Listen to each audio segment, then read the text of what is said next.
Welcome to At the Table, a play reading series, brought to you by Charging Moose Media.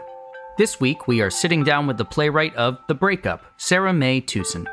Be sure to listen to her fantastic play and our interview with the cast on previous episodes. Enjoy! We're so excited to be here this afternoon / this evening where you are. Friends, please welcome Sara-Mae Tuson to the podcast. Hi. How you doing? You guys? I'm good. How's the quarantine pandemic treating you? You know. We're making a podcast? That's how it's treating us? Excellent. How about you? How are you? Where are you, Sara-Mae? Well, I'm at the moment in West Yorkshire in the UK with my folks, so that's nice. They're very kindly putting up with us, and I've got a little baby boy, and my husband and I have decided to come up here, and now I think I don't know if we'd be able to get back into London where our flat is, because it seems like they're kind of not to bring the No, it's mood okay. down. This is happening. This is the world. Yeah, my brother was saying that they're stopping people in their cars, and like if you're not, you're only allowed to go to the shop. You're not supposed to go anywhere else. So it's kind of like, oh, can I get back to my flat? I don't know. So I guess my parents are stuck with me for a while. Sara-Mae, you said you're living in London normally. What is life when we're not socially isolated like for you? Where are you? What are you? Well, who are you? What when am are I? you? What am I? Well, okay. So what am I? I am a human woman. Heck yeah. Great. That's how I identify. Great. As a she. And I'm a writer, editor, podcast producer who lives in London ordinarily. When I'm not sponging off the folks, eating my mom's mac and cheese. Yes. Because it is so good. Yes. Mom mac and cheese is always good. It's the best, right? Yes. So I've been, I'd started a little indie podcast company. That's what I've mostly been focusing on the past 4 years. And we do like serial podcast stories, and we do different ones every time. And they take me a really long time to do. I spent like 4 years on each series. So the first series was called The Sugar Baby Confessionals. It's quite saucy. It's true. It's a true life story. We won a British Podcast Award for it, which was amazing. Really cool. That's fantastic. And we'll have a link to it up on our website when listeners want to go. Yeah. Well, the latest one that I'm doing now that I just started releasing has Stephen Bloody Fry in it. That's amazing. That's amazing. I still don't believe that actually happened, because it would just seem so unreal. And he was very kind and generous. Basically, what this season is all about an author that I adore called Georgette Hare, who is like a Regency romance queen. And it's very funny and witty, but everybody sort of thinks that she's kind of like a Mills and Boon. They kind of write her off, and the covers to her books don't do them any favors, to be honest with you. So my whole mission with this podcast was to have like a cinematic mystery across the whole thing, where why haven't her books been turned into films? Because we've got so many, Jane Austens out there, Pride and Prejudice, like 8 million versions. And B, I wanted to try and convert new people, and also just to like talk about her life a bit. But it's about so many things. It's about writing, the art of writing, all this kind of thing. So every week, I'll do an interview with a writer or someone who adores her. So it'll be like Stephen Fry, Joanne Harris, who wrote Chocolat. Yeah. Emma Darwin, who's Darwin's great-great-great-granddaughter, also a writer.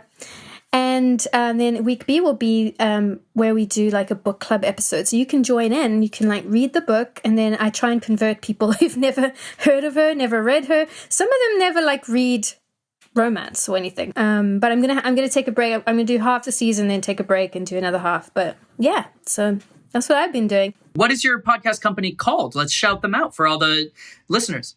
Fable Gazers. Fable Gazers? Yeah. Awesome name. Great name. I just realized, Sara-Mae and Rachel, you are our first international playwright on the pod. Really? Yes. Yes, I just realized. I was thinking back through the playwrights we've had, and everyone's been United States-based. Happy hello. I was looking through it, and I was listening to you. Yeah, and I didn't see anyone, but I just thought I hadn't gone back far enough. But, okay. We were waiting for you. So can you tell us a little bit about where this particular play came from? When did you write this? What was the impetus for doing so? I wrote this quite a while ago, and it was just funny. Like, you guys will understand this because it was just for fun. There's like an open mic comedy night in London, and it's really good fun. You can just turn up. And I had friends who were doing stand-up comedy at the time. And I just thought, I had this stupid idea, and I was just like, it would just be super fun to kind of see it performed. And I didn't, at that stage, I just got a bunch of friends together, and because we didn't have enough actors, I took part as well, but I can't even remember what I was doing. And we actually had my cousin played the chandelier, believe it or not. And it was just, I mean, the fun part was in the rehearsals, because we were just fooling around and being idiots, as you would imagine with the quality of this particular sketch, which listeners will hear when they hear it. And actually performing it was almost like underwhelming, because we were kind of like, oh, it's over in like 5 minutes or something, or whatever it was. So, we read through the play twice in under 20 minutes. We're like, oh, well, we're done. Let's do it again. Well, I hope you enjoy. I hope you have as much fun, messing around with it as we did, because it's really stupid. It's really silly. We had a blast with it. And also at the table, we haven't done a true comedy in a long time. Yeah. We do a lot of, we've done funny pieces, but we did one true comedy a few years ago called Troop 54. And other than that, we hadn't done like a true written to be a comedy piece. And as soon as I got it, I texted Rachel being like, I'm in. This is it. We got true comedy. Here we go. I'm so glad that you thought it was funny and not stupid, because I was kind of, that's the thing about humor. It's so subjective, isn't it? And I mean, like, someone could look at that and go, what's wrong with you? But yeah. I think there's an importance to that kind of work when things like this are happening in the world. I think there's something really of value. We were talking right at the beginning. I don't remember if we were on mic yet, but Ned said, we had a couple of folks in the cast who had just come off of a couple different British sex farces, like actors who'd done The Play That Goes Wrong, and a couple of shows sort of in that same genre. And like, there's something really freeing in that, not to get too deep into the psychology of why that hits right now. But for me, like, that hits different right now, getting to do like an 8-page play about 3 women in love with the same, the same just terrible human of a man. They're all pretty terrible, though. Let's be fair. Oh, for sure. 100%. Except for the chandelier, just fighting the good fight. Yeah, the chandelier's killing it. That's why I gave that plum role to my cousin, who, she really blew everyone away. She stole the show. Yeah, no, for sure. And that cousin was Helen Mirren. Yeah, I wish. Wow. Now, moving slightly away, but not very far away in terms of comforts in the world, I'd like to transition to a favorite topic here at the table and talk a little bit about comfort foods. Is there a particular, you've already mentioned Mom's mac and cheese, and I think that's probably a game changer for a lot of people. Yes. What's been your go-to in this quarantine with your folks? I guess it would be like, I don't know, there's just I love food. I'm not a good cook. That's all right. Hence, my mother's mac and cheese is like, everything that she's cooking actually is just delicious. She made like a sausage pie the other day. It's just basically potatoes and sausages, but it's so, potatoes. I would say potatoes. Actually, mash. Mash is my comfort food. I could eat mash all the live long day and be quite happy. Sure.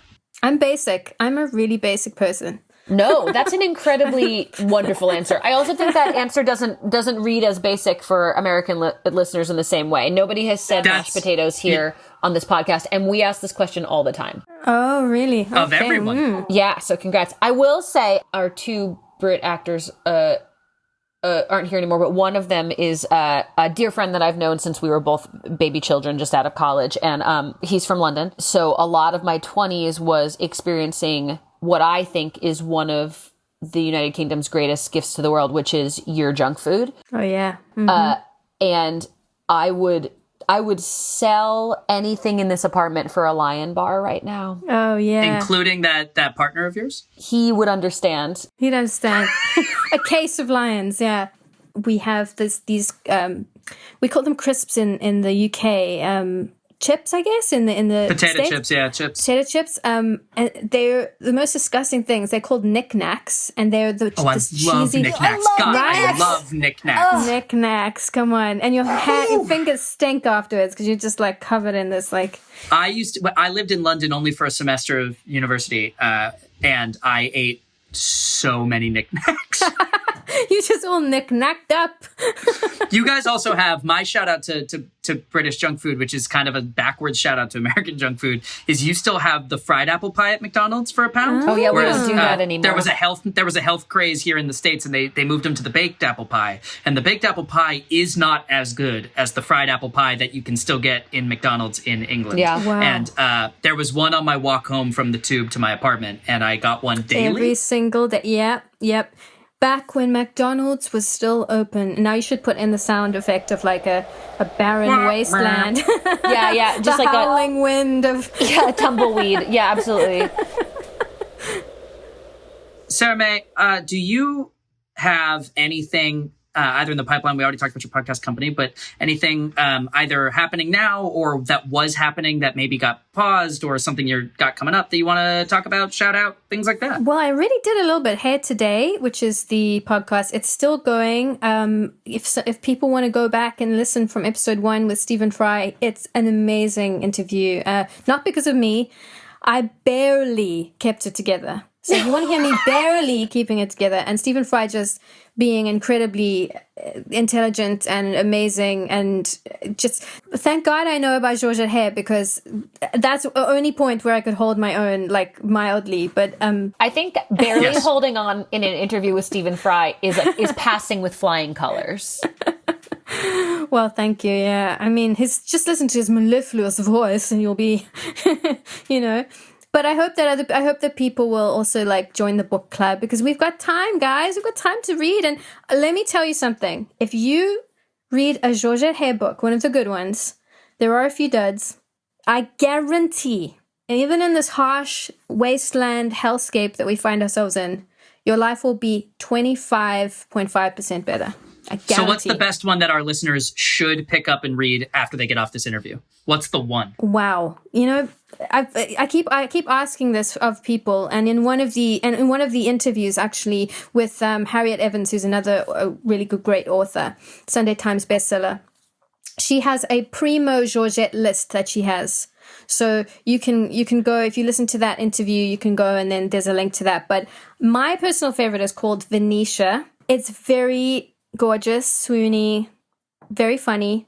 If you like sort of P.G. Woodhouse, or those kind of comedy of manners and wit, and you like Jane Austen, it's that kind of vibe. So if you're into that, if you want to like escape from everything to do with the pandemic, then go and get Venetia, Arabella, Cotillion, Pharaoh's Daughter. They're all wonderful.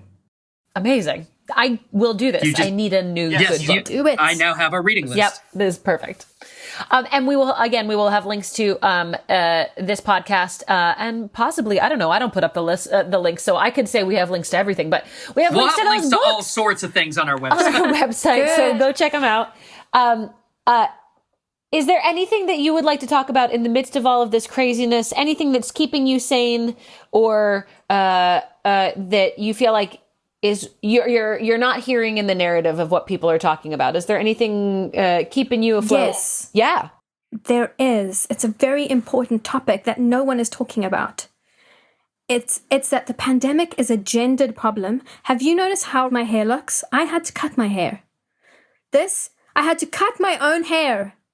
I look like, for people who are listening, I look like Doc from Back to the Future. For people who are listening, she does not look like Doc. She does not look like Doc from Back to the Future. And I think that us women are getting the raw deal. I mean, and not even so much me, but like for people who go to like the salon and actually take care of themselves, you know, and get like nail things done and things waxed and all of that.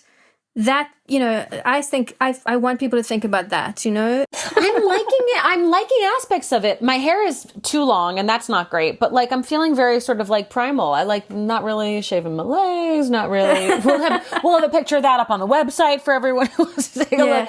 I'm going to blame the pandemic for all my, the hairy armpits and all that. One of our favorite comedians / actors who's been on the podcast in the past, Liz Wasser, tweeted the other day that week 2 of the pandemic, haven't shaved my legs in months. I just think it's such a solid joke. Just brilliant. That's good. There you go. Well, this is the thing. I think people should consider how. Have you noticed? I'm just every time they've got people on the news, like they've got some guest and they're coming in from their house, because they're being, sensible and social distancing. And slowly but surely, as the weeks go on, everyone's hair is like their roots are showing, their eyebrows are like getting into like a unibrow, and they're getting paler and pastier. I was always pasty, so I'm I'm already there.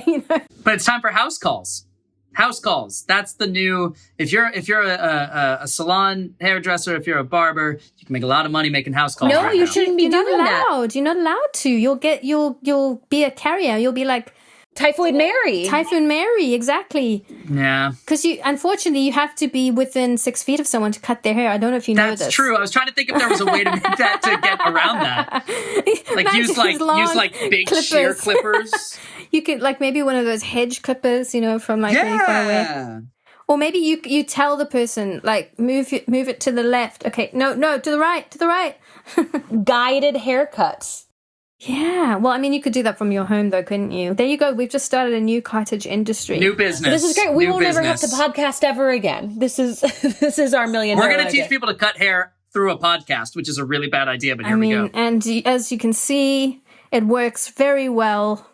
You look fabulous. You are doing your best. I'm flicking my weird jagged curls. You look beautiful, and you're keeping a literal child alive. You deserve all of the praise in the world. And you're creating fun art during it. So, you're winning. You're fully winning.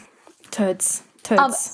We're so glad to have had you here today. Thank you so much for taking the time and for letting us record your blast of a show.